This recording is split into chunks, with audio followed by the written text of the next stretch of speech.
राधे राधे जी। योगिनी एकादशी की आप सभी को हार्दिक शुभकामनाएं। आषाढ़ मास के कृष्ण पक्ष की एकादशी को योगिनी एकादशी के नाम से जाना जाता है। इस दिन भगवान श्री हरि विष्णु जी के योगिनी रूप की पूजा की जाती है। सनातन धर्म शास्त्रों में योगिनी एकादशी का महत्व विस्तार से बताया गया है। इस दिन भगवान श्री हरि विष्णु जी के योगिनी रूप की पूजा अर्चना करने से 84 लाख योनियों में नहीं भटकना पड़ता। तीनों लोकों में प्रसिद्ध योगिनी एकादशी का व्रत रखने से 88 सहस्त्र ब्राह्मणों को भोजन कराने का फल मिलता है। योगिनी एकादशी व्रत रखने वाले भक्तों के सारे पाप मिट जाते हैं। जो व्यक्ति सच्चे मन से योगिनी एकादशी का व्रत रखता है उसे सुख, समृद्धि और आनंद प्राप्त होता है और अंत में मोक्ष की प्राप्ति होती है। माना जाता है कि इससे विशेष रूप से कुष्ठ रोगी की पीड़ा अंत होती है और वह रोग मुक्त हो जाता है। भगवान विष्णु जी की विधिवत पूजा अर्चना कर योगिनी एकादशी व्रत की कथा पढ़ना अथवा सुनना चाहिए। योगिनी एकादशी कथा का सार ही यह है कि मनुष्य को पूजा आदि धर्म में आलस्य या प्रमाद नहीं करना चाहिए, अपितु मन को संयम में रखकर सदैव भगवान की सेवा में तत्पर रहना चाहिए। आइए साथ मिलकर श्रवण करें योगिनी एकादशी व्रत की पावन कथा। श्रवण करने से पूर्व हमेशा की तरह ओम नमो भगवते वासुदेवाय लिखकर अवश्य कमेंट करें और इस वीडियो को लाइक करना ना भूलें। यदि आपने अभी तक हमारे चैनल को सब्सक्राइब नहीं किया है तो अभी सब्सक्राइब कर दें। ओम नमो भगवते वासुदेवाय। जय हो लोक पालन करता भगवान श्री हरि विष्णु जी की।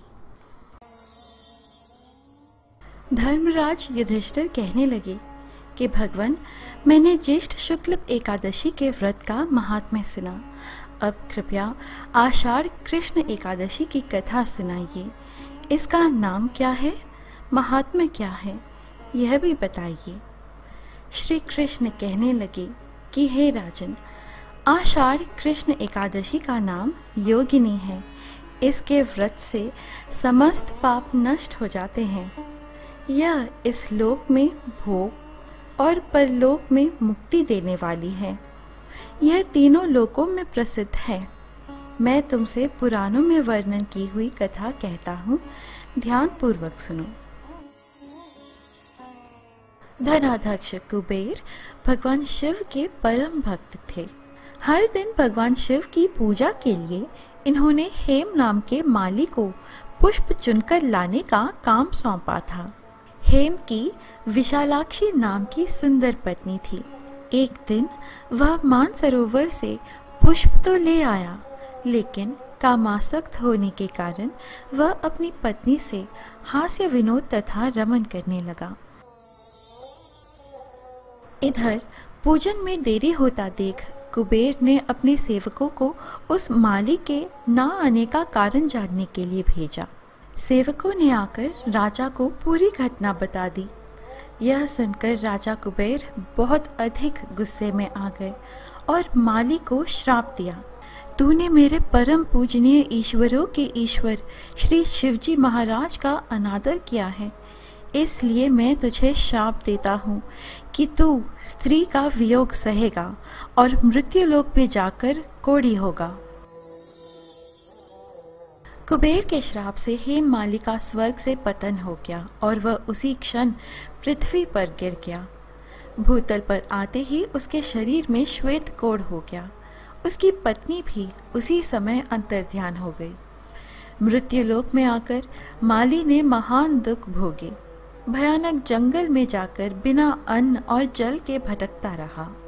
रात्रि को निद्रा भी नहीं आती थी, परंतु शिवजी की पूजा के प्रभाव से उसको पिछले जन्म की स्मृति का ज्ञान अवश्य रहा। घूमते घूमते एक दिन वह मार्कंडेय ऋषि के आश्रम में पहुंच गया, जो ब्रह्मा से भी अधिक वृद्ध थे और जिनका आश्रम ब्रह्मा की सभा के समान लगता था। हेम माली वहां जाकर उनके पैरों में पड़ गया। उसे देखकर मार्कंडेय ऋषि बोले, तुमने ऐसा कौन सा पाप किया है जिसके प्रभाव से यह हालत हो गई। हेममाली ने सारा वृत्तांत कह सुनाया। यह सुनकर ऋषि बोले, निश्चित ही तूने मेरे सम्मुख सत्य वचन कहे हैं, इसलिए तेरे उद्धार के लिए मैं एक व्रत बताता हूँ। यदि तू आषाढ़ मास के कृष्ण पक्ष की योगिनी नामक एकादशी का विधि पूर्वक व्रत करेगा तो तेरे सभी पाप नष्ट हो जाएंगे। यह सुनकर हेममाली ने अत्यंत प्रसन्न होकर मुनि को साष्टांग प्रणाम किया। मुनि ने उसे स्नेह के साथ उठाया।